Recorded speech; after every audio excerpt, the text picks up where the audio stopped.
Yo, yo, yo, welcome back to the fifth and final round. As always, myself, Stephen Moustaris.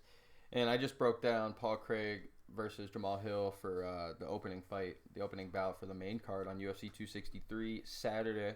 And I want to dive into the next fight, just keep it rolling, baby. So we got Demian Maia as he sets off to take on Belal Muhammad.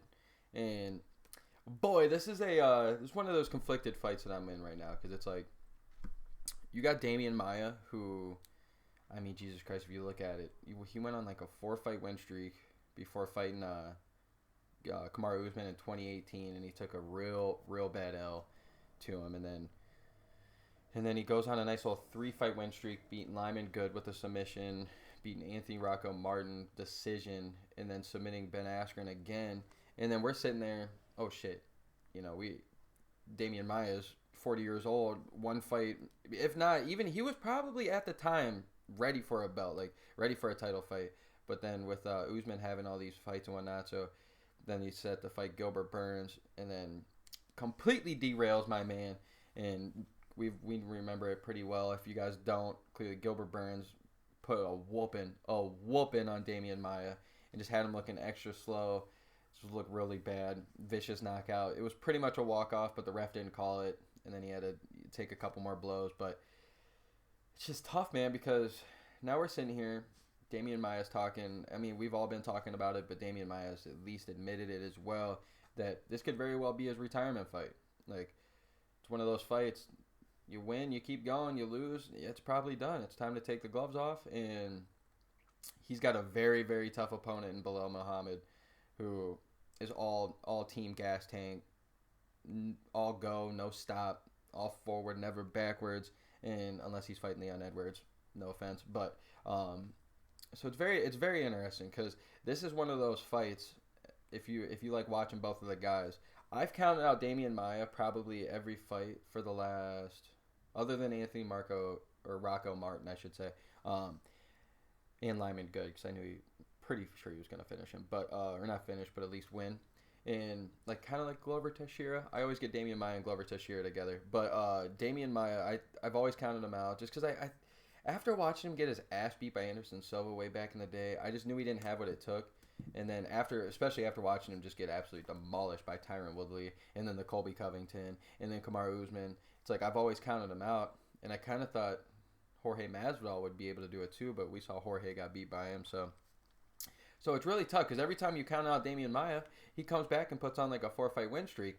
And it's almost at the point now, it's like, how long can he keep doing this? Like, who's going to win, him or time? So it's usually, I'm usually leaning towards mother time, father time, whoever you want to say. But it's going to be a really tough fight with him. If it was somebody who wasn't Belal Muhammad, who, don't get me wrong, I think skill for skill, I think Demian Maia could get a takedown and could finish Belal Muhammad. But Belal Muhammad just got such a fast pace now that I don't know if Demian Maia can even hold up with it, because as well as every time we've talked out of Demian Maia, he's almost like one of those fighters. The best way I could describe it is like it's like one of your favorite basketball teams, one of your favorite football teams. Like for me, if my example, like I'm not the biggest Browns fan, but since I live in Ohio, I'm a Cleveland Browns fan, and I feel like every time that they play someone, like if they would have played the Patriots when Tom Brady was on the squad, they would give him a hell of a run. It would come down to the final possession, but then they'd play the 0-16 Dolphins and easily just look just as bad as the Dolphins and probably even lose the game. So it's like,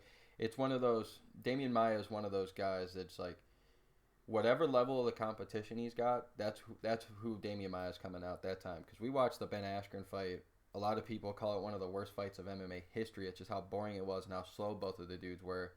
And just the grappling level, because there's no stand-up. So it's probably the worst stand-up fight of all time, like, just being honest. At least skill level, because, I mean, Derek Lewis and Francis Ngannou gave that bitch a nice little run. So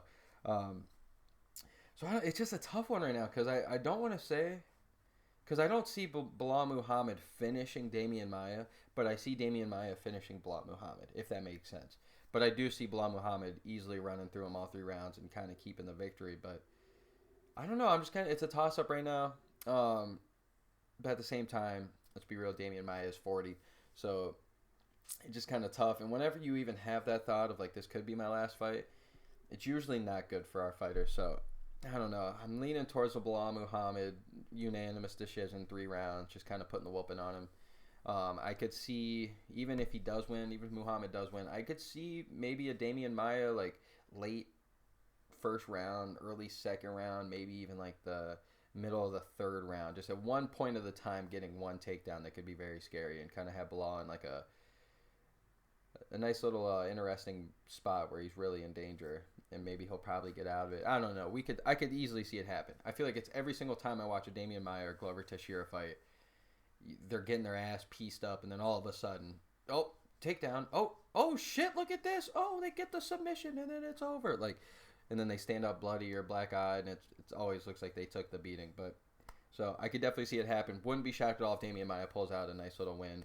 But I think with Belal Muhammad coming off the Leon Edwards fight where he feels like he was robbed with the eye poke, even though it was looking really terrible for him, I think he's going to be hungry. I think he's going to be pushing the pace like no other because he knows Damian can't stay up with him. So I could see the 3 round kind of just mollywhopping of Demian Maia for Belal Muhammad. So that's where I'm kind of leaning. But hey, if you guys don't agree, I want to hear it seriously. So hey, it's been the 5th round. As always, myself, Stephen Moustaris, and I hope you guys have a great day.